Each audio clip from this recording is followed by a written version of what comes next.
Police cars. When you're in trouble and in need of help, they're a wonderful sight. Now, if you see one in your rearview mirror with its lights on, that's another story. But either way, police cars are a major market for car manufacturers. I mean, here in metropolitan Toronto alone, they have over 1,000 vehicles on the road. But what do police look for when they buy a car? Well, let's find out.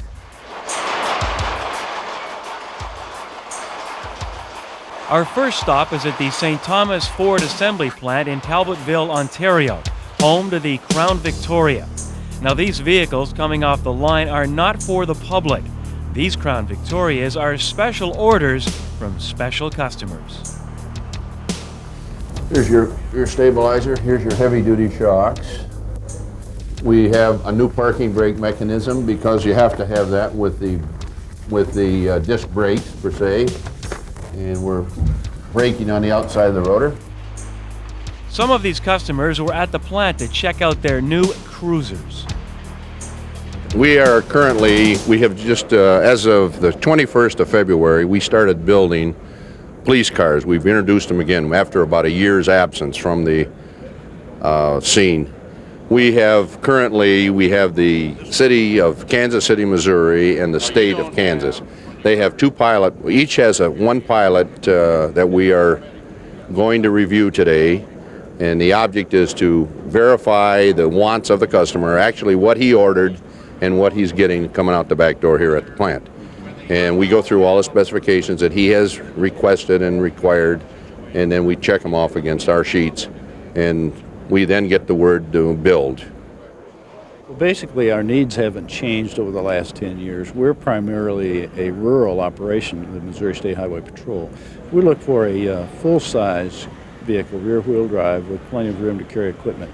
The full-size cars are safe. We do a lot of high-speed driving. And we're looking for a good quality car with a police package. The engine is durable, the frame's durable, good brakes. We're looking for a good, safe car for our people to drive. And manufacturers, Ford and the other manufacturer, make a good quality police car.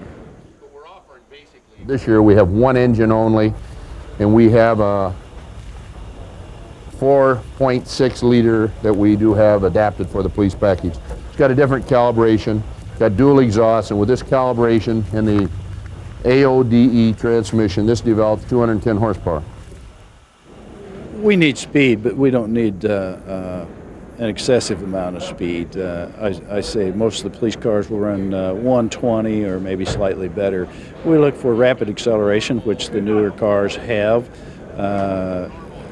When you start to turn around to chase a speeder on the interstate highway, you want to get him as fast as you can, because sometimes you can be out there chasing a 90-mile-an-hour car down for 10 or 12 miles if you don't have rapid acceleration.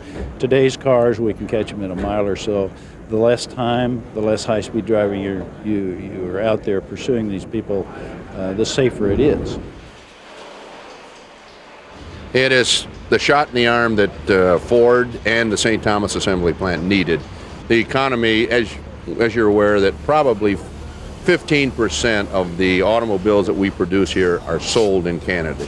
The other 85% go into the States. With that, we have had the economy in the States has been very soft too. With this coming in, this was the shot in the arm that we needed.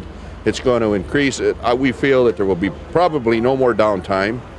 We feel that approximately 1/3 of our production will be police cars. Let's now meet the country's newest and fastest police cruiser, and it's on the streets of Toronto. Okay, it's a Camaro Rs that was developed especially for police service. The police departments have felt over the years that they needed a car with some pursuit capabilities that was beyond the regular Caprice that we sell for police service. It's equipped with a 350 cubic inch Corvette engine producing about 240 horsepower, and with all the brake and handling equipment that is installed on our racing Camaros. So it is a very, very high performance automobile and well suited to the job.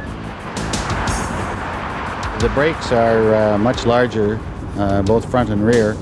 than the regular Z28 Camaro, and the springs and shocks are heavier than the regular Z28 Camaro, so that the performance, handling, and braking is superior to the regular car. There's controls in place to prevent other than police departments ordering this vehicle.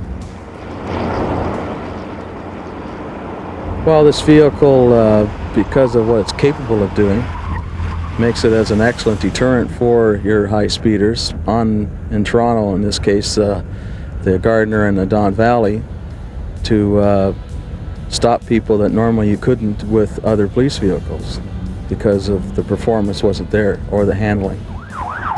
What's the reaction been from other motorists? Well, several motorists usually come up beside you and give you a thumbs up or a wave, and then they just continue on their way. So it sounds like they're impressed with the car.